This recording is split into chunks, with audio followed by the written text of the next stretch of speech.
ukukisa bila kanaye.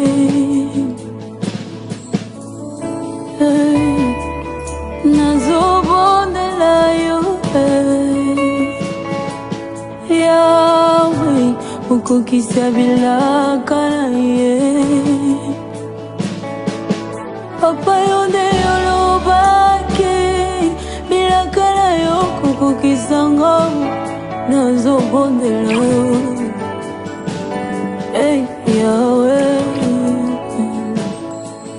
Papa yonde yolakake bila kanayo kukukisa ngam. Nabondela Yahweh. Nazobondela yo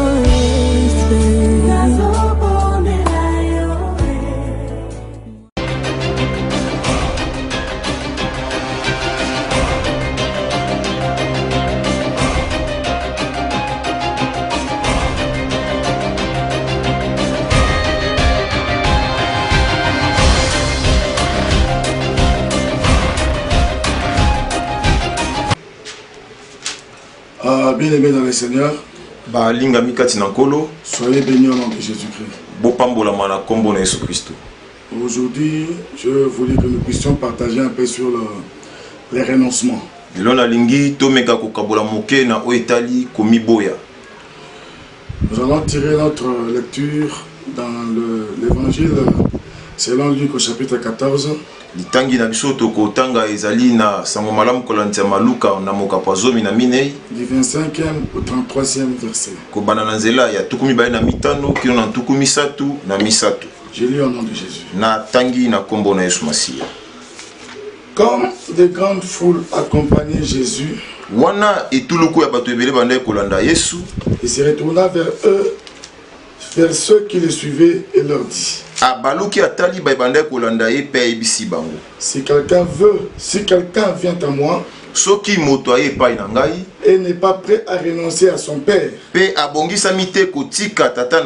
sa mère, sa femme, ses enfants, ses frères, ses sœurs, et même sa propre vie,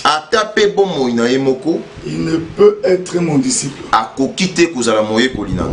Celui qui ne porte pas sa croix et ne me suit pas ne peut pas être mon disciple. En effet, si l'un de vous veut bâtir une tour, est-ce qu'il ne prend pas d'abord le temps de s'asseoir pour calculer ce que lui coûtera et de vérifier s'il a le moyen de mener son entreprise à bonne fin? Tala soki makoki na ye ekosunga ye atonganda kwana pe ekomatina suka. Sans quoi, soki bongote s'il n'arrive pas à terminer sa construction, soka ko ekosisa ndaku na ete après avoir posé les fondements, simana ye kotia moboko, il risque d'être la risée de tout le monde. Eko bato mususu bako sutuka ba sekaye, et il risque d'être la risée de tout témoin de son échec. Pe bato nyoso bako mona ko kakema na ye bako sekaye. Regardez, botala, diront-ils, bakoloba, en voilà un qui a commencé à construire et qui n'a pas pu terminer. Botala moko oya bandai kotonga kasi ya kosisa kotonga te. Ou bien supposer qu'un roi soit sur le point de partir en guerre contre un autre. Tala bokanisa nkumu moko ye abongisa meki na bitumba na mususu. Ne prendra-t-il pas le temps de s'asseoir pour examiner s'il peut, avec 10 000 hommes, boni ya kovana nite atala soki na bato nkoto zomi aokoka bitumba wana? Si avec 10 000 hommes il pourra affronter celui qui est sur le point de marcher contre lui avec 20 000. Soki na bato nkoto zomi azana makoki ya kobunda na monguna na ye oyo aza na bato nkoto mibale. S'il se rend compte qu'il en est incapable, soki amoni ete azangi makoki wana il lui enverra une délégation. akotinda bato basola na ye Pendant que l'ennemi est encore loin, wana monguna aza na mosika pour négocier la paix avec lui. po basolola baluka Il kimia en est de même pour vous. lolenge moko mpo na bino Celui qui n'est pas prêt à abandonner tout ce qu'il possède oyo abongisami nanu te atika nyonso aza na yango ne peut pas être mon disciple. akoki te kozala moyekoli na ngai. Amen. Amen. Toujours dans cette même idée-là, nous prenons Matthieu chapitre 16. Kaka na libanzo moko tozwi Matayo mokapo ya zomi na motoba Au verset 21 jusqu'au 26e verset. tokobana na nzela tuku mibale na moko kino na tuku mibale na motoba. Dans Matthieu 16, 21 à 26. Matayo mokapo ya zomi na motoba nzela tuku mibale na moko kino na tuku mibale na motoba. Nous lisons au nom de Jésus. Totangi na kombo na Yesu. À partir de ce moment, Kobanda tango wana Jésus commença à exposer à ses disciples qu'ils devraient se rendre à Jérusalem. Yesu abandi kotalisa bayekoli na ye ete esengeli kokende na Yerusalema. Ils subirent de cruelles souffrances Akonyokwa makuna de la part des responsables du peuple, epai ya bakambi ya mabota des chefs des prêtres batumbi mbeka et des bakonzi spécialistes de la loi. pe bayebi mobeko na Être mosinga mis à mort bakoboma ye et ressuscité le troisième jour. pe akosekwa mokolo ya misato. Alors Pierre les prit à part Petelo azwi ye pene et s'est mis à lui faire des reproches. abandi kogangela ye Que Dieu t'en préserve, Seigneur. nzambe abatela yo nkolo Cela ne t'arrivera pas. makambo wana ekokomela yo te. Mais Jésus se retournant lui dit, Yesu abaluki ayebisi ye arrière de moi Satan, mosika na ngai satana éloigne-toi de moi. kende mosika na ngai Tu es pour moi un obstacle. yo okomi ebaka mpo na ngai Car tes pensées ne sont pas celles de Dieu. mpo mabanzo na yo eza oyo ya nzambe Ce te sont des pensées toutes humaines. eza mabanzo ya bato. Puis s'adressant à ses disciples, nsima soli na bayekoli na ye Jésus dit, Yesu alobi si quelqu'un veut marcher à ma suite, soki moto moko alingi alanda ngai qu'il renonce à lui-même, amiboya ye moko qu'il se charge de sa croix amema ekulusu et na ye qu'il me suive. mpe alanda ngai. Car Mpo ete c'est lui qui est préoccupé de sauver sa vie, oyo azowelela kobikisa bomoi na ye la perdra. akobungisa yango. Mais celui qui perdra sa vie à cause de moi la retrouvera. Kasi oyo akobungisa bomoi na ye mpo na ngai nakozongisela ye yango Si si. un homme parvient à posséder le monde entier, Soki ekomeli moto azwa mokili mobimba à quoi cela lui servira-t-il s'il perd sa vie? litombo nango ekozala nini mpo na ye soki abungisi bomoi na ye Et que peut-on donner pour racheter sa vie? mpe akopesa nini mpo asikola bomoi na ye. Amen. Amen. Bien-aimé, comme je vous ai dit, nous parlons du renoncement. balingami ndenge nalobi tozolobela na oyo etali komiboya. C'est un thème très très important, mais que le Seigneur puisse nous aider à ne pas être trop kilométrique. eza mama likambo ya motuya mingi nkolo asunga biso tozala mpenza molai te. Les deux passages que nous venons de lire matangi mibale totangi awa parlent de la même chose, ezolobela eloko mais à moko des circonstances différentes. kasi na mabaku oyo ekeseni. La première circonstance, libaku ya yambo Jésus parlait à tous ceux qui voulaient le suivre. yesu abandaki kolobela bato nyonso bazali na posa Les gens kolanda ye. venaient en grand nombre pour le suivre. bato bandaki koya ebele mpona kolanda ye. Mais il se retourna contre eux pour leur dire ye abaluki atali bango mpona les koloba conditions qu'il faut remplir pour suivre Jésus. bandingiso esengeli kokokisa mpona kolanda C'est ye. vrai qu'il est venu pour sauver le monde. ya solo yaki mpona kobikisa mokili Mais il y kasi a des conditions eza na à bandingisa remplir pour être sauvé. esengeli kokokisa mpona Il kobika. y a des conditions à remplir pour le suivre. eza na bandingisa esengeli kokokisa mpona C'est kolanda comme ye. s'il veut tout le monde, eza lokola alingi bato nyonso mais il balanda ne veut ye pas tout le monde à la fois. kasi alingi bato nyonso na Il mbala veut moko que te. chacun puisse venir individuellement poser lui-même remplir les conditions individuellement. alingi moto na moto aya ye moko akokisa bandingisa wana pe ye moko. Bien-aimé, qu'on ne vous trompe pas. balingami bakosa bino te. Dieu n'est pas comme une poubelle où tout le monde peut entrer, on peut déposer n'importe quoi. nzambe aza lokola fulu te oyo moto nyonso akokota mpe bakobwaka biloko Il nyonso. est vraiment sélectif. ye aponaka Parce qu'il peut vivre sans nous. mpo akoki kobika Il mosika na est biso. toujours Dieu sans nous. akozala nzambe ata aza na biso te. Il est glorifié, il a la louange sans nous. akozwa nkembo lokumu ata biso C'est toza nous qui te. venons vers lui pour chercher la vie et c'est pas l'inverse. biso nde toyaki epai na ye koluka bomoi ye alukaka biso mpo na bomoi te. Il dit ceci, alobi boye c'est comme s'il donne des critères, donc ce qu'on appelle des profils pour lui être agréable. eza lokola apesi lolenge oyo esengeli moto azala nango mpo asepelisa ye. Quand vous allez dans une entreprise, soki okei koluka on a le mosala profil des gens qui répondent au poste que vous êtes en train de vouloir demander. C'est ça aussi. Le royaume des cieux a des critères, il a des profils. Il dit, celui qui ne renonce pas à son père, à sa mère, à ses frères, à ses sœurs, et même à lui-même, ne peut pas être digne de me suivre. Alobi oyo tiki tata na été, maman na été, bandeko na été, moi na été, ata payer mon côté, à longo banite kolanda ngai. Donc, avant de suivre Jésus-Christ, il faut se rendre compte, être sûr qu'on a renoncé à soi-même, à sa propre vie. Et Seigneli, omo na été o miboyi yomoko boy bomoy na yomoko. Tu renonces à tes parents. O boy baboti na yo. Tu renonces à ta nation, à tes frères et sœurs. C'est comme si tu te sépares d'eux. Tu te sépares de toi-même aussi. Tu te réunis toi-même.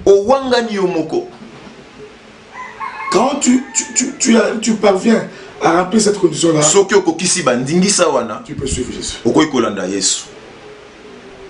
C'est pas comme nous faisons quand nous prêchons, quand nous faisons de croisades d'évangélisation. Oh, venez tel que vous êtes, venez seulement comme ça. Non, non, ce n'était pas comme ça au temps de la Bible. Et ça, c'est le côté où tu as côté à ce moment-là, non, venez, Jésus-Christ vous aime tel que vous êtes, venez comme ça. Non. Jésus n'est pas une poubelle. Il vous dit, si vous voulez me suivre, vous renoncez. Renoncer à soi-même, c'est refuser ou nier, refuser tout ce qui vous procure les avantages, les intérêts, la vie, mais qui n'est pas en relation avec la volonté du Seigneur. C'est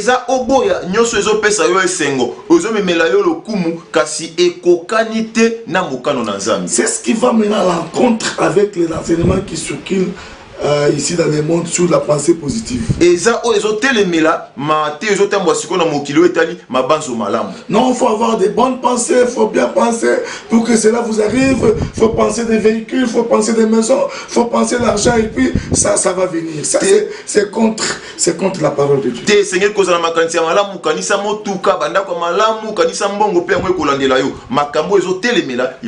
La pensée positive n'est pas la parole de Dieu. La pensée positive vient de l'ennemi. Nous n'avons pas fabriqué nos pensées. Nous devons chercher la volonté du Seigneur par rapport à notre vie. C'est ce qui est arrivé, c'est le piège qui est arrivé à Pierre. Jésus va. Il leur dit, il est temps maintenant que j'aille mourir. Je serai livré entre les mains des païens. Je serai exécuté, on va me tuer. Et tout. Maintenant, Pierre le prend à côté. Pierre, c'est comme le prêcheur de la pensée positive. Il dit non, Seigneur, de telles choses ne peuvent pas t'arriver. Ça ne peut pas être la volonté de dire que tu meurs de cette façon. Toi, tu es un grand. Toi, tu dois marquer ton histoire. Toi, tu dois. C'est ça la pensée positive. Jésus lui dit non. Arrière de moi, Satan. En d'autres mots, Jésus voulait lui dire que je ne dépends pas de moi-même. Dieu me dit de faire. Mon sort. C'est ce que Dieu veut. Si Dieu veut que je meure de cette manière-là, je suis prêt à... Ça veut dire que je ne dépends plus de moi-même. J'ai renoncé à moi-même. Je ne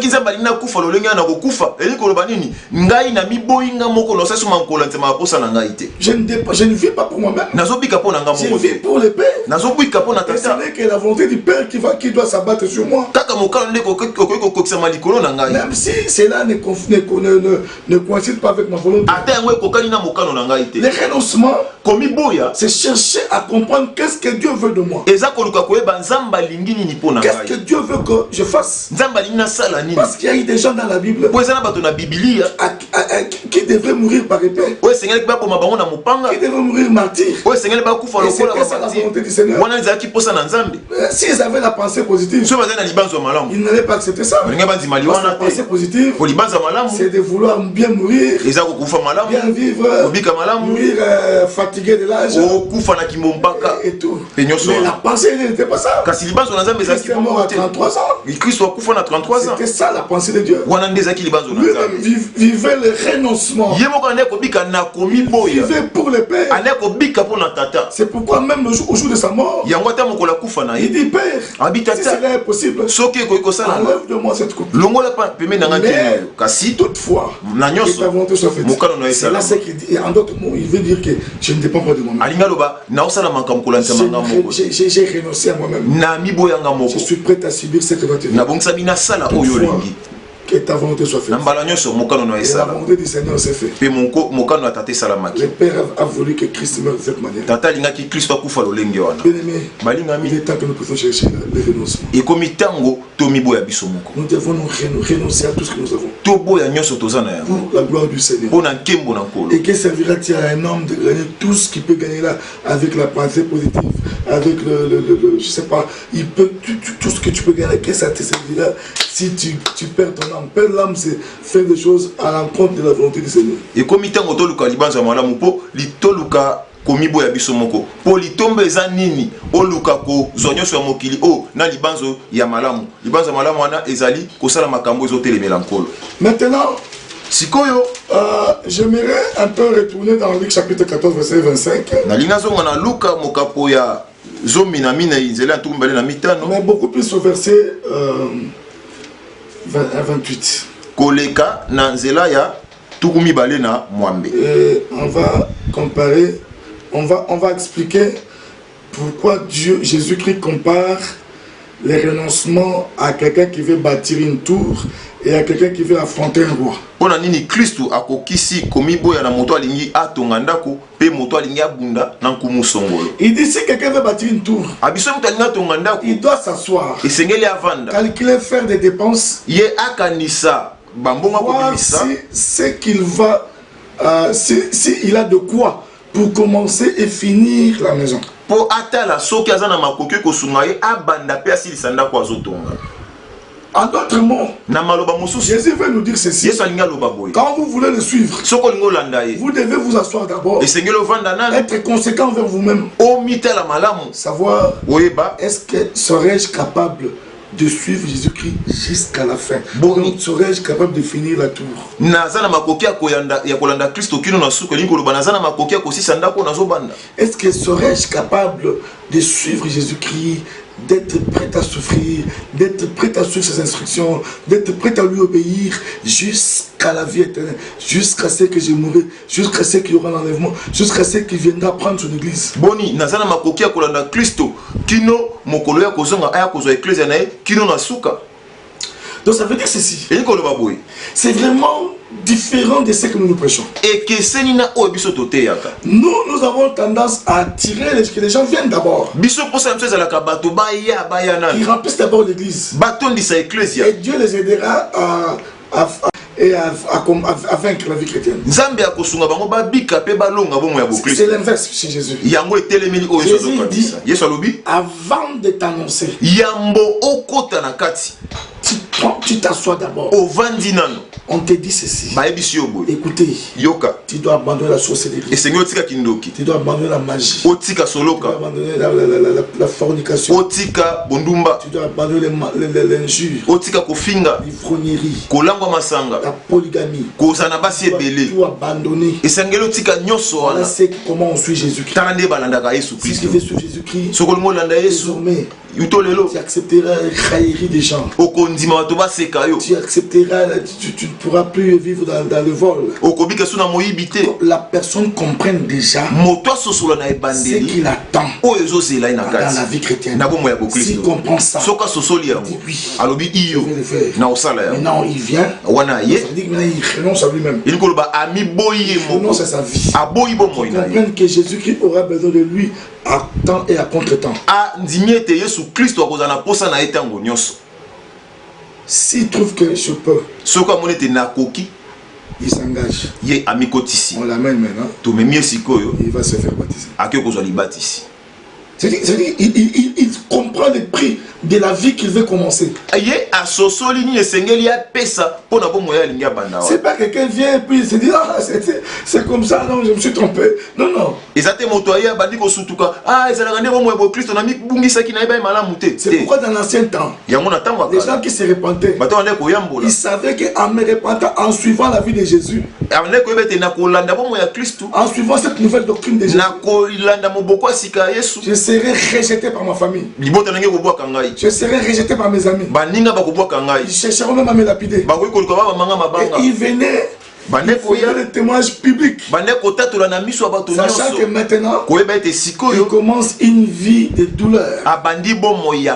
Une vie de rejet. Ils en étaient sûrs. Ils en étaient conscients. Ils suivaient ça. Ils venaient déposer leurs livres magiques devant les gens.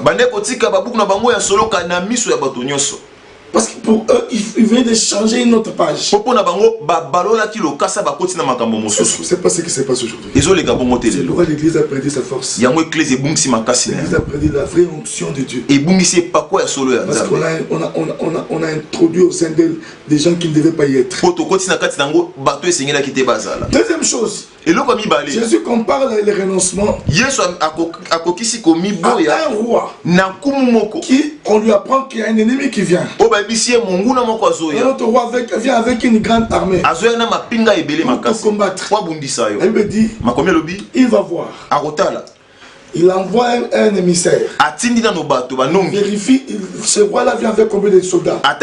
S'il vient avec 20 000 soldats, moi j'en ai 10 000.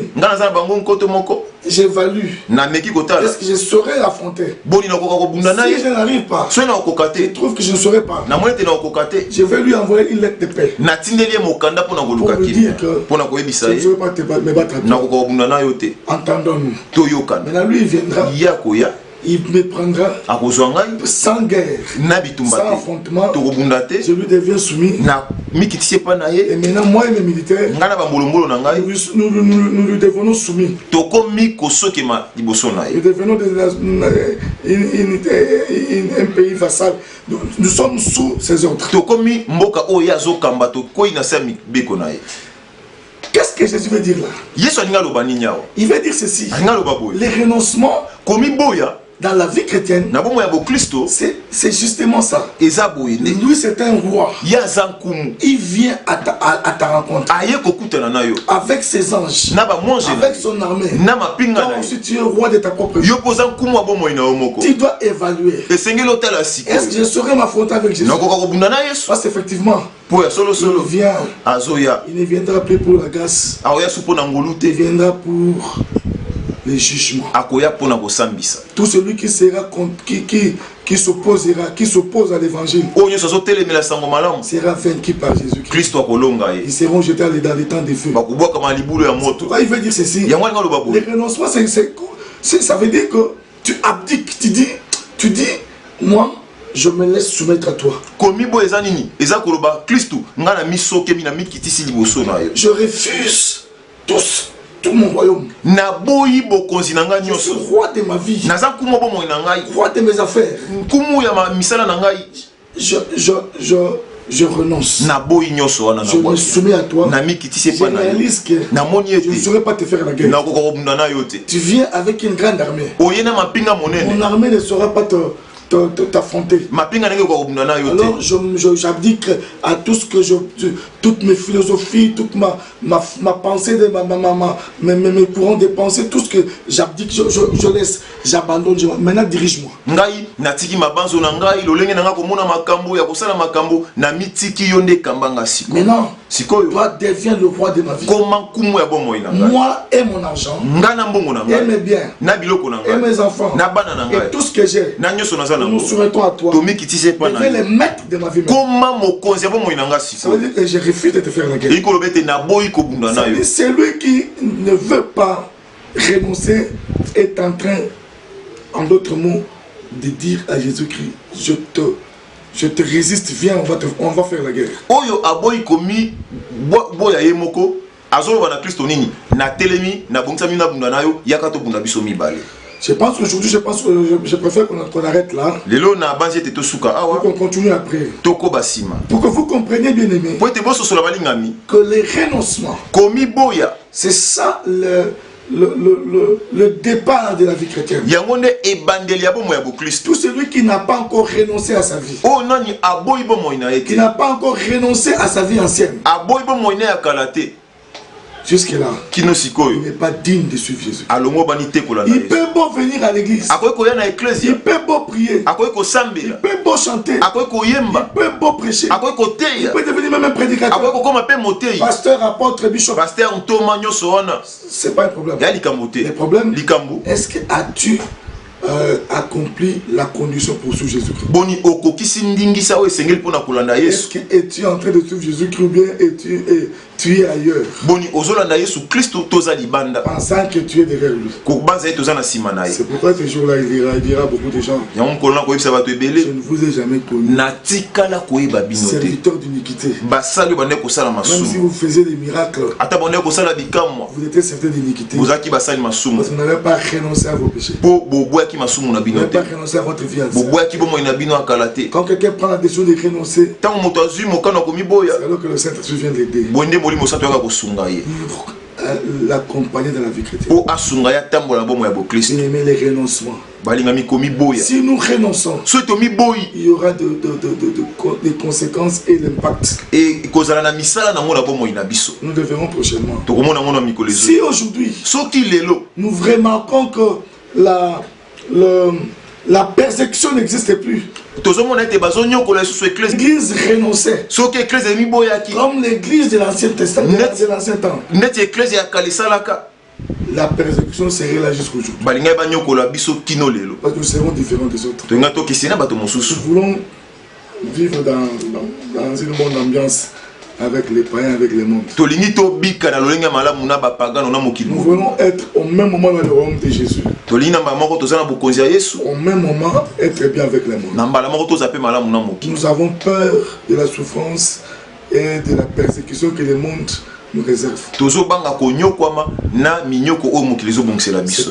nous n'arrivons pas à renoncer à nous-mêmes. Toi qui veux m'écouter, si tu n'as pas expérimenté les renoncements, tu vis comme à l'ancien temps. Tu vis comme quand tu étais païen. Il n'y a pas une différence dans ton fort intérieur. Christ n'est pas encore devenu le maître absolu de ta vie. Tu es encore en train de lui faire la guerre. Tu veux la vie chrétienne, mais entre-temps, tu refuses beaucoup d'autres choses dans la vie chrétienne.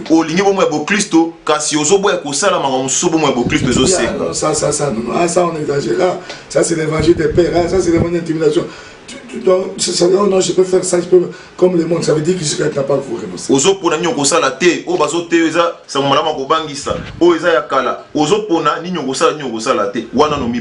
Église, revenons à l'Éternel. Cher peuple de Dieu, chers serviteurs, renonçons-nous en nous-mêmes pour suivre Jésus-Christ. Prochainement, on va donc l'autre mercredi, nous allons parler de comment le faire et comment vivre le renoncement. Et qu'est-ce qui va arriver quand vous renoncez. Il y a une vie que Dieu veut que vous puissiez mener. Une qualité de vie que Dieu veut. à laquelle vous devez aspirer. O esengeli o luka yango linga. Ne pas vivre parce que les autres vivent, non. Okokite ko bika po basusu bazo bika. C'était ça l'erreur de Pierre. Yango nizala kimbeba ya petelo. Est-ce que Dieu bénisse sa parole? Nkola pambola lobana. On prie. To sambi. Père, nous rendons grâce à ton Seigneur. Tata to tondi kombo na yo. Pour ce que nous venons d'écouter aujourd'hui. Pona oto yo kilelo. Yahweh, est-ce que tout celui qui m'a écouté, Yahweh tikete o nyoso yo kingai. qui commence maintenant à renoncer à lui-même, Abanda komi boya sikoyo ye le moko. Saint-Esprit de Dieu, Molimo santu na aide nzambe. chacun à ne pas faire la guerre avec Dieu. Asunga moko na moko akundisa nzambe Aide te. chacun à évaluer s'il pourra aller jusqu'à la fin de la vie chrétienne. Asunga moko na moko atala soko akoka kokende na suka bomo ya Aide Christ. chacun à refuser la pensée positive, mais à penser comme Dieu veut qu'il pense. Asunga moko na moko aboya libanzo ya malamu kasi abanza ndenge nzambe alingi akanisa. Je te rends grâce pour cela, Père. Na tondi opona yango tata. Au nom de Jésus. Na kombo na Yesu Kristo Nazareth. Amen. Amen. Merci beaucoup, que Dieu vous bénisse. nazobondela yo Yahweh okokisa bilaka na ye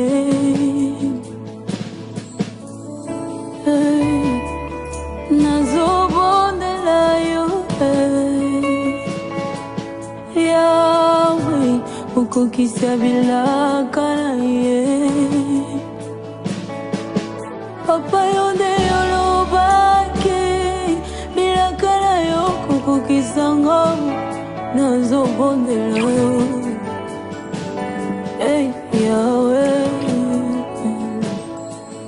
Papa yo nde yolakaki bilaka na yo kokokisanga nabondeli yo Yahweh nazobondela